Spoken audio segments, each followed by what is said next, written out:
Israel, mais uma vez, compra uma briga contra membros da comunidade internacional e alega que não respeitará as deliberações do Tribunal Penal Internacional. Enquanto isso, Estados Unidos e França prometem aplicar sanções contra Israel, poxa, antigos aliados, o que de fato está acontecendo, e os Houthis alegam que fizeram ataques a embarcações do Golfo de Aden israelenses e também contra o sul do território de Israel. Falar um pouquinho, pessoal, sobre a reunião polêmica entre China e Estados Unidos. Antony Blinken, que é representante americano, fez uma visita à China e, embora eles tenham falado da necessidade de convergências, parcerias, no final das contas, os americanos criticaram publicamente as ações chinesas por conta do apoio à Rússia, enquanto a China alega que os americanos são irresponsáveis e hipócritas e pedem para eles não se meterem nos assuntos internos chineses. Para finalizar, falar um pouquinho também sobre o que hoje é uma das regiões mais tensas do mundo, o corredor Suwałki, e uma alegação que a Lituânia, país báltico aliado da OTAN, fez um ataque contra Belarus, um grande aliado da Rússia e que inclusive tem arsenal nuclear. Será que de fato esse ataque aconteceu e quais serão as possíveis consequências? Nessa aqui de novo é a região de uma, pelo menos, tá, mais tensas do mundo. Se vocês querem entender um pouco mais sobre esses assuntos e muito mais também sobre geografia, geopolítica, atualidades, política, polêmicas, enfim, tudo para você se manter sempre bem atualizado, já se inscreve no canal, deixa o like, compartilha esse vídeo, que eu, professor Ricardo, conto muito com a sua ajuda. Belezinha? Pessoal, recado rapidinho aí da nossa parceira do canal. Nesse momento, você e as suas informações estão em risco. Pois é, porque existem muitos malfeitores que querem ter acesso às suas informações pessoais e profissionais e que colocam em risco, inclusive, o seu trabalho e até a segurança da sua família. Se você quiser se proteger disso, tenha acesso ao VPN do Surfshark, que é o melhor VPN do Brasil. O VPN, ele vai te permitir fazer uma criptografia dos dados que vão esconder todos os seus passos na internet. Você quer fazer, por exemplo, a transmissão de uma informação de equipamento até outro, inclusive dados bancários, ele também vai criar camadas extras de proteção. Quer se conectar, por exemplo, no Wi-Fi público? Cara, o risco, assim, é gigantesco. Não com o VPN do Surfshark, que ele vai mudando constantemente o seu endereço de IP. Além disso, dessa parte da proteção que eu considero essencial, você consegue mudar também sua geolocalização, tendo acesso a conteúdos exclusivos que podem estar bloqueados, por exemplo, no seu país de origem. Então, quero ter acesso, por exemplo, a um filme que é exclusivo dos Estados Unidos. Você muda a sua geolocalização para lá. Quer ter acesso, por exemplo, a passagens aéreas, hotéis mais baratos? Você consegue mudar também a sua geolocalização. Os benefícios, eles são gigantescos por um preço muito baratinho. E se já é barato, galera, utiliza aqui o meu link e o cupom que eu estou deixando para vocês, que vocês vão ter acesso a uma mega promoção e 3 meses grátis. Isso mesmo, pessoal, 3 meses grátis. Lembrando que assinando com uma conta, você consegue colocar em todos os seus equipamentos e ainda compartilhar com os seus amigos, tá? A mesma conta. Ou seja, fica muito baratinho. Pessoal, testa lá, tá? Eu tenho certeza que você não vai se arrepender. Faça isso pela sua segurança e pela segurança da sua família. Bom, galera, então vamos lá, hein? E aliás, ó, de verdade, tá? Surfshark é sensacional para a sua segurança, tá? Recomendo bastante. Como eu falei para vocês no início aqui do nosso vídeo, né, na nossa introdução, Israel vem adotando uma postura de não exatamente condenação, mas de crítica aos grandes órgãos supranacionais, talvez a ONU como um principal exemplo, né? Mas dessa vez não foi exatamente contra a ONU, embora a ONU também tenha criticado Israel. Um dos organismos ligados à ONU, colocou, pessoal, que Israel, por conta dos seus ataques, fez com que hoje a faixa de Gaza tivesse cerca de 37 milhões de toneladas de escombros e munições não detonadas, e que para conseguir limpar a faixa de Gaza, entre aspas, seriam necessários pelo menos 14 anos de ações com 100 caminhões diários, tirando aqueles escombros. Ou seja, como possivelmente isso não deve acontecer no futuro próximo, né? A faixa de Gaza está fadada ao fracasso pelos próximos anos aí, pelo menos segundo a agência da ONU. Só que, além disso, a crítica dessa vez não foi à ONU, né? Foi ao Tribunal Penal Internacional, que julga crimes de guerra, crimes que eventualmente teriam sido cometidos, nesse caso, por Israel. Quem entrou na justiça no Tribunal Penal Internacional foi a África do Sul, alegando que Israel pratica um genocídio, né? Enfim, vocês sabem o que eu estou falando, na região de Gaza, ou seja, está matando deliberadamente palestinos para anexação daqueles territórios. De fato, pessoal, não que esteja de fato realizando isso, tá? Isso vai ficar a cargo, claro, das investigações. Mas alguns membros, aliás, vamos falar um pouquinho mais sobre isso daqui a pouquinho, tá? Eles tem uma postura talvez de não aniquilação no nível de matar de fato os palestinos, mas de tirar do território figuras como Smotrich, Ben-Gvir e outras figuras de uma direita ultranacionalista israelense, que o Benjamin Netanyahu teve que se apoiar para se eleger como primeiro-ministro. É fato que isso existe. Inclusive Itamar Ben-Gvir, que é um dos grandes responsáveis ali, né, principalmente pela questão dos assentamentos na Cisjordânia, até sofreu um acidente, né, vamos ver aí se ele, espero que ele passe bem e tal, né, mas sofreu um acidente aí, em Israel. Mas enfim, galera, e aí, segundo Israel mesmo, tá? Eles não vão deixar, o Benjamin Netanyahu não vai deixar que o TPI elimine o direito de se defender. Mas, assim, que é claro que essas decisões ameaçam os soldados e as figuras públicas. Porque o Benjamin Netanyahu fala que ele sabe que, eventualmente, mesmo sendo condenado por esses organismos supranacionais, Israel simplesmente não vai responder. Mas outras figuras, outras lideranças políticas, outros soldados poderiam se sentir acuados, intimidados e não responderem às agressões, os ataques que o Hamas fez no dia 7 de outubro. Ao mesmo tempo, pessoal, a gente teve, como eu falei para vocês, mais brigas sendo compradas por Israel contra os Estados Unidos e contra a França. Só que a análise não é exatamente essa, tá? Como assim, professor? A gente teve, por exemplo, o Emmanuel Macron fazendo uma ligação com o rei Abdullah II, que é o rei da Jordânia. E aí, algumas críticas foram feitas, porque a Jordânia, lembrando, estabelece sim relações diplomáticas com Israel. Mas a Jordânia critica muito a postura de uma ultradireita nacionalista israelense, que não corresponde, claro, a toda a direita, né? Mas parte ali do setor político israelense. E, de novo, a figura como Smotrich e Itamar Ben-Gvir são as principais lideranças. Segundo eles, grande parte da violência que existe hoje dos palestinos contra Israel e de Israel contra os palestinos é justamente pela questão dos assentamentos judeus na região da Cisjordânia. A Cisjordânia, no Acordo de Oslo, ela foi dividida em alguns anexos, algumas regiões. Só que essas regiões, grande parte controladas por Israel, algumas partes sob maior influência do Fatah ou da OLP ou da ANP, da Autoridade Nacional Palestina, ficariam sob responsabilidade dos árabes. Só que cada vez mais, em algumas regiões que deveriam ser ocupadas pelos árabes, Israel vai lá e constrói os assentamentos judeus, desapropriando áreas de árabes para a construção de espaços ali destinados aos israelenses. Israel alega que, como o Acordo de Oslo não definiu, né, exatamente, olha, esse território é árabe e tal, eles têm anuência, o território deles, para construir os assentamentos. Enquanto parte dos árabes alegam que, na verdade, isso é tirar, né, e radicalizar ainda mais o discurso. A França, com uma espécie de pressão em cima dessa direita, anti-presença dos palestinos na Cisjordânia e talvez também na faixa de Gaza, anunciou que deseja colocar sanções. Além disso, os Estados Unidos também está pleiteando e deve fazer no futuro próximo sanções contra o exército israelense. Na verdade, não contra todo o exército israelense, mas a Netza Yehuda, que é uma unidade de infantaria ultra-ortodoxa que atua principalmente também na Cisjordânia, contra ou a favor dos colonos judeus e contra os árabes que ali ocupam. Eles têm uma postura, como eu falei para vocês, mais ultranacionalista, mais ortodoxa e supostamente, segundo os Estados Unidos e segundo mas segundo os palestinos, teriam atentado contra os direitos humanos. E aí, por conta disso, essa unidade vai ser sancionada pelos Estados Unidos, sendo impedida de comprar equipamentos e também armamentos do exército americano. Como eu vejo isso, tá? Os Estados Unidos, ele sabe que grande parte, o Biden, né? Grande parte da população mais progressista, mais contrária a Israel, mais a favor do islamismo nos Estados Unidos, não vota no Trump, que tem uma retórica mais agressiva contra esses grupos. Só que como Biden, ele vem fazendo medidas de muito apoio, um apoio irrestrito contra Israel, pode ser que essa população, essencial para uma eventual vitória do Biden, também não vote nos democratas. Pô, para mim, democrata e republicano é tudo igual. Olha o que o Biden está fazendo lá, apoiando Israel de maneira irrestrita. Então, você sancionar uma parte do exército israelense pode parecer uma boa ideia para jogar para a torcida interna no cenário político americano. Além disso, é fato, pessoal, que o Biden já demonstrou insatisfação, muitas vezes, não com Israel exatamente, mas com esse setor do exército israelense. Então, ou dessa direita israelense, essa direita mais nacionalista.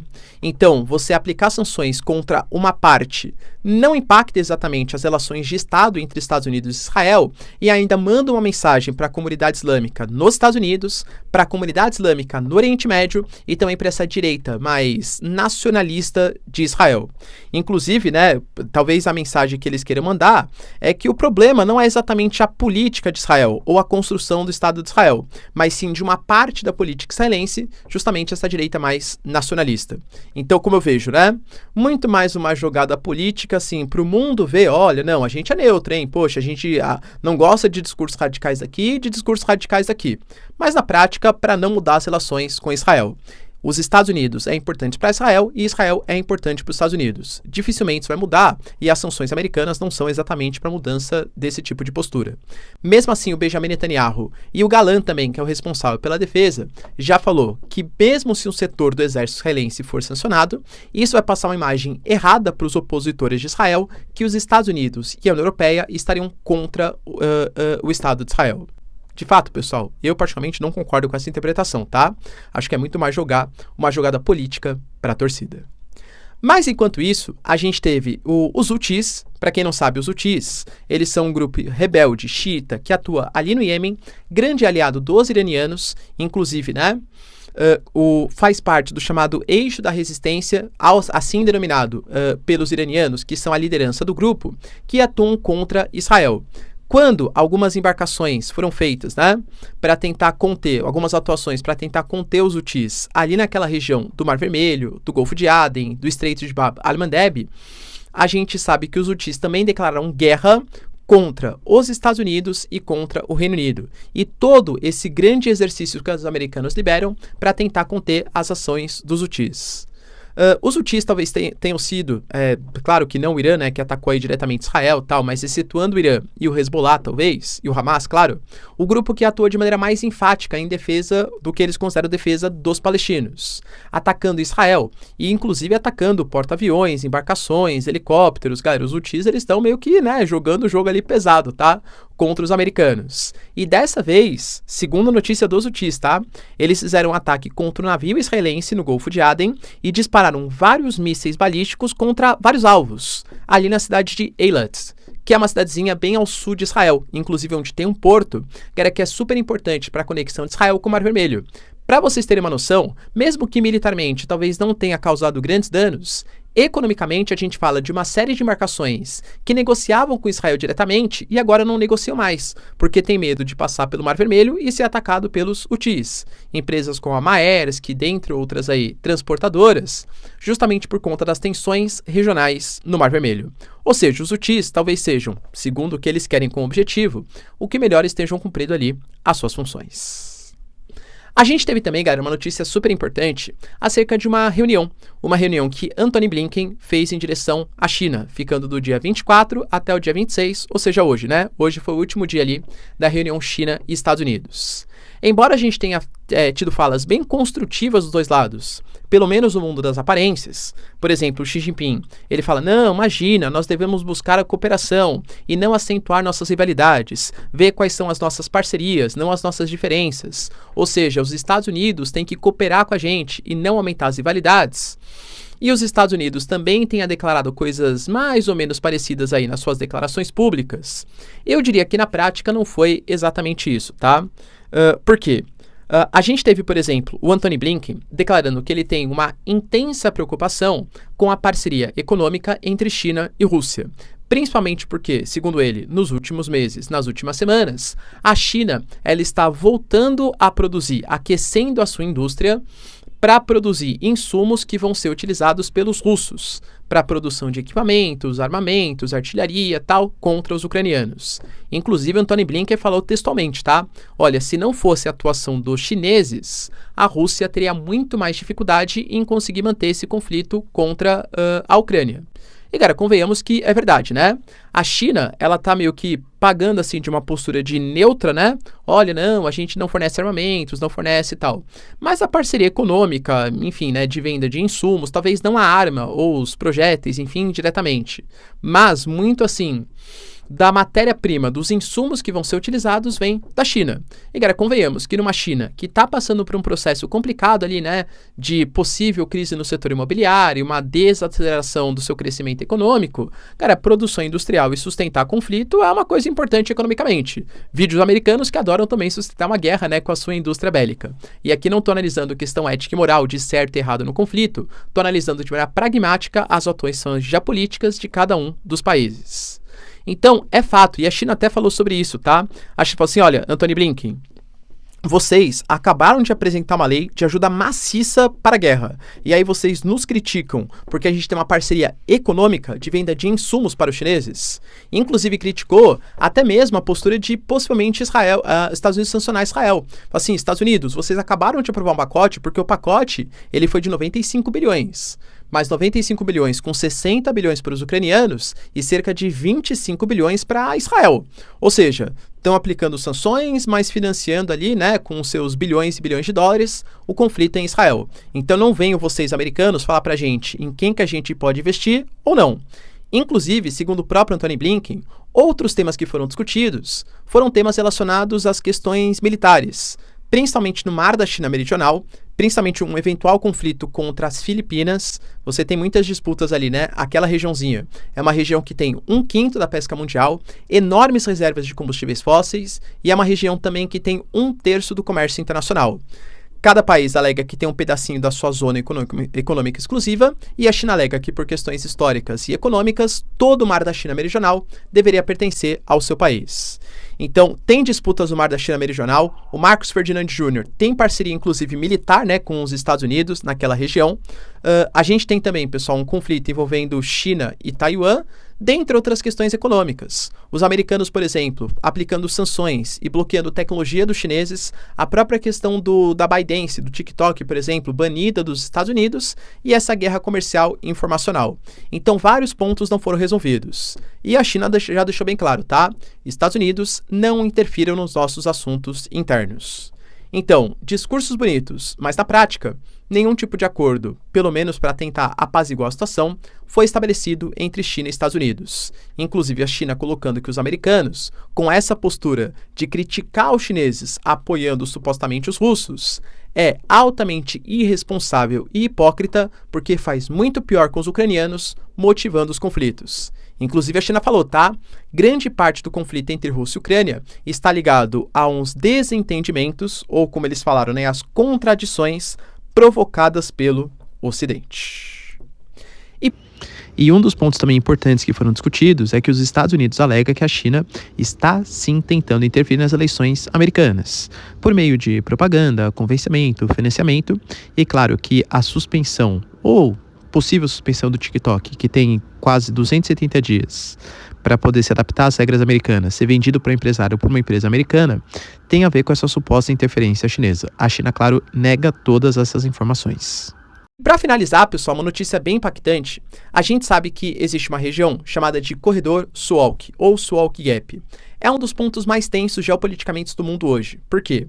Porque ali você tem a conexão entre países bálticos, Letônia, Lituânia e Estônia, que são membros da OTAN, inclusive faziam parte da antiga União Soviética, e a Polônia, que também é membro da OTAN. Só que fazendo quase fronteira por esses territórios, inclusive com Lukashenko já tendo falado no passado que quer fazer uma espécie de passagem para a conexão de Belarus, que é um aliado do Putin, Alexander Lukashenko, que aliás esse ano, tá? Completa pouco tempo de poder, só 3 décadas aí, tá? De poder esse ano, para conectar com Kaliningrado, que é um enclave russo, localizado ali no Mar Báltico. Inclusive o Mar Báltico cada vez mais com a presença da OTAN, principalmente depois da entrada da Suécia. Mas ainda resta um pedacinho ali, que é o enclave de Kaliningrado. E é uma região super tensa, inclusive com essa semana, tá? A Polônia tendo anunciado, em conjunto com outros membros da OTAN, mais exercícios militares regionais. A gente já teve conflitos com Belarus, supostamente, galera, Bielorrússia, né? Tendo colocado imigrantes ali para desestabilizar politicamente a Polônia, acusações mútuas aí dos dois lados. Ontem a gente teve uma confirmação, pelo menos por parte do Alexander Lukashenko, atual, né, comandante ali de Belarus, que a Lituânia tinha atacado Belarus. inclusive com alguns drones que foram construídos e utilizados, segundo eles, tá, por radicais da Lituânia e radicais da Polônia para destruir Minsk e os seus arredores. A Polônia e a Lituânia se pronunciaram e falaram que isso é uma campanha de desinformação do Alexander Lukashenko. O Alexander Lukashenko, que recentemente recebeu armas nucleares da Rússia, alegando uma questão de segurança e tal, e a Polônia quer fazer exatamente a mesma coisa, alegando que se Belarus tem suas armas nucleares, claro, não deles, né, mas dos russos, a Polônia também deveria ter, só que, claro, com os membros da OTAN. Pois bem, pessoal. Professor, mas será que esse ataque de fato aconteceu? Olha, eu juro pra vocês que eu não gravei isso ontem, porque eu fiquei pesquisando mídias ocidentais, mídias orientais. O único país que falou sobre isso foi Belarus, enquanto a OTAN não confirmou as atuações e, aliás, acusou de desinformação, tanto Polônia quanto Lituânia. Então é informação de um contra o outro, tá? Mas eu vou expor pra vocês porque talvez, de novo, pessoal, não tem confirmação, tá? Tô sendo sincero aqui com vocês. Porque talvez Belarus tenha usado isso como uma espécie de arma política. Ontem foi o dia de uma votação super importante sobre uma espécie de referendo, uma votação de uma nova doutrina militar e de segurança de Belarus. E o Lukashenko, ele desfilou ali com as suas armas nucleares, cedidas, claro, né, pela Rússia. Então, talvez colocar, olha, o nosso inimigo tentou fazer um ataque com drones, justificaria a votação pela implementação de uma doutrina militar e de segurança mais radical. Tô especulando, é verdade? Não sei, galera, tá? É informação de um contra o outro. Mas a OTAN garante que não fez nada. E se alguma coisa mais forte tivesse acontecido, talvez a Rússia já tivesse falado sobre defender, enfim, seu grande aliado, que é o Alexander Lukashenko. Essa reforma de segurança e militar garantiu, pessoal, um caráter mais defensivo, mas falando da necessidade de armas. Ou seja, olha, né? Então, olha, fomos atacados, armas nucleares são importantes. Mas na questão da segurança, ele defendeu a questão da família tradicional. Vale lembrar, pessoal, que grande parte desse leste europeu, os aliados da Rússia, principalmente, eles têm essa pauta que o Ocidente está destruindo moralmente a civilização, com pautas mais ligadas ao que chama-se, né, de cultura woke e tal. A gente um dia vai falar sobre isso especificamente, tá? Mas as próprias revoluções que aconteceram nos países do Sahel, tirando a influência da França e colocando uma influência mais forte da Rússia, você também pode fazer uma análise sobre esse viés mais cultural. Grande parte dos povos africanos não tem essas pautas ligadas aos direitos humanos, movimento LGBTQIA+, tal como as pautas prioritárias. E aí vê, por exemplo, Macron, Alemanha, tal, discutindo isso, enquanto a Rússia tem pautas mais, que eles chamam, né, de conservadoras, tal, família tradicional, enfim, de controle à imigração, talvez combine mais politicamente com alguns países africanos, como Níger, Mali, Burkina Faso, entre outros. Também tá para fazer uma análise um pouco mais cultural, tá? Inclusive colocando que além dessa questão, também tem uma pauta de desenvolvimento proporcional das regiões. Ou seja, pode ser, tá, que esse ataque, ou esse suposto ataque, tenha sido usado como arma política para que os votantes ali, né, os legisladores, tenham aprovado essa mudança na doutrina militar e de segurança. Será, pessoal? Acho que, pelo menos por enquanto, grandes conflitos não acontecerão no corredor Suwałki, ou pelo menos não nessa semana. Beleza, pessoal? Deu para entender os principais acontecimentos? Se vocês curtiram o vídeo, então, ó, já deixa o like, se inscreve no canal. Tamo junto, beijos, abraços e tchau, tchau.